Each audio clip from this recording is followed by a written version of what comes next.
கிறிஸ்து இயேசுவின் இதய உறவில் வாழும் அன்பு உள்ளங்களே, தினம் ஒரு திருப்பாடல் இந்நிகழ்வின் வாயிலாக எங்களது சிறிய சிந்தனையையும் உங்களது சிறிய நேரத்தையும் ஒன்றாக செலவிடுவதில் மனம் மகிழ்கின்றது.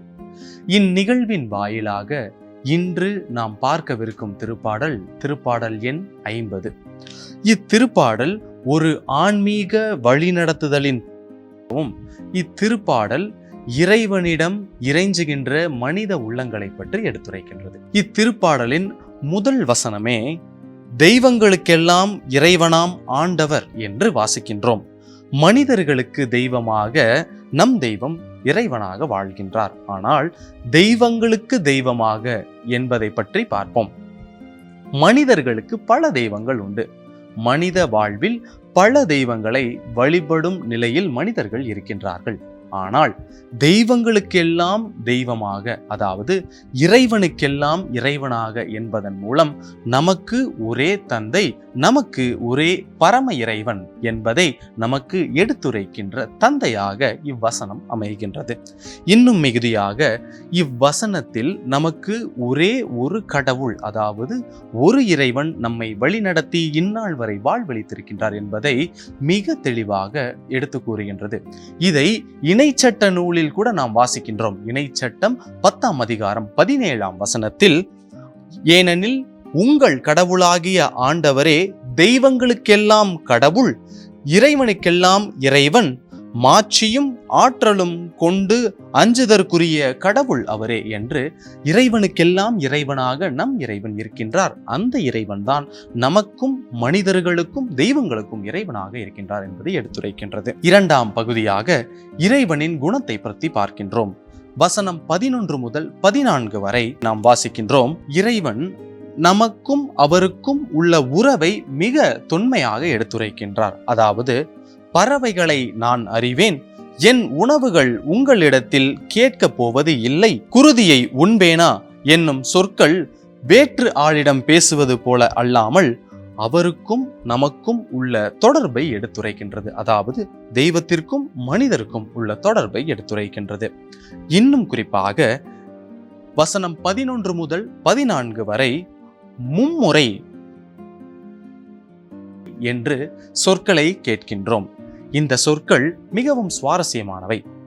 என்னுடையவை என்னுடையவை என்று மும்முறை கூறும் இறைவன் ஒரு உடைமைக்கு காவலராக, அதாவது நாம் அவருக்கு சொந்தமாக, நாம் அவருக்கு உடைமையாக, நீங்கள் என்னுடையவர்கள் என்னும் உணர்வை வெளிப்படுத்துகின்றார். இதை ஆங்கிலத்தில் அப்சல்யூட் ஓனர்ஷிப் என்று பார்ப்போம். அதாவது ஒருவருக்கு கீழ் வருகின்ற, அதாவது ஒருவருக்கு சொந்தமான பொருளையோ ஒருவருக்கு சொந்தமான மனிதரையோ பார்த்து கொள்ளும் ஒரு தந்தையின் நிலையாக உள்ளது. அதாவது உடைமைக்கு பாதுகாவலராக, மனிதர்களுக்கு பொறுப்பாளராக இருக்கின்ற இந்த நிலைதான் அப்சல்யூட் ஓனர்ஷிப் என்று சொல்வார்கள்.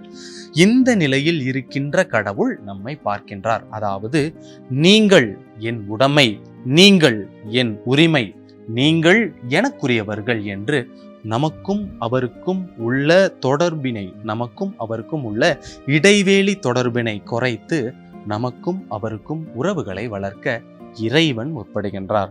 எப்படி என்று பாருங்கள். முதல் முறை என்னுடையவை என்கின்றார்கள், அதற்கு கால்நடைகளை குறிப்பிடுகின்றார். இரண்டாம் முறை என்னுடையவை என்று குறிப்பிடுகின்றார்கள், அதற்கு புல்வெளிகளையும் காட்டு மிருகங்களையும் குறிப்பிடுகின்றார். மூன்றாம் முறை என்னுடையவர்கள் என்று குறிப்பிடுகின்றார். அதில் உலகில் நிறைந்துள்ள யாவையும் அதில் வாழ்கின்ற யாவையும் என்னுடையவர்கள் என்று குறிப்பிடுகின்றார். அதாவது மனிதர்களாகிய நாம் கடவுளுக்கு உரியமானவர்கள், கடவுளுக்கு உரியவர்கள், கடவுளிற்கு மிகவும் உரிமையுடையவர்கள், உடைமையுடையவர்கள் என்று நமக்கும் கடவுளுக்கும் உள்ள இடைவேளையை குறைத்து உறவு நிலையை வளர்க்கின்றார் கடவுள். மூன்றாம் பகுதியாக இறைவனின் சினம். வசனம் 15 முதல் 23 வரை இந்த இறைவனின் சினத்தை பற்றி கூறுகின்றது.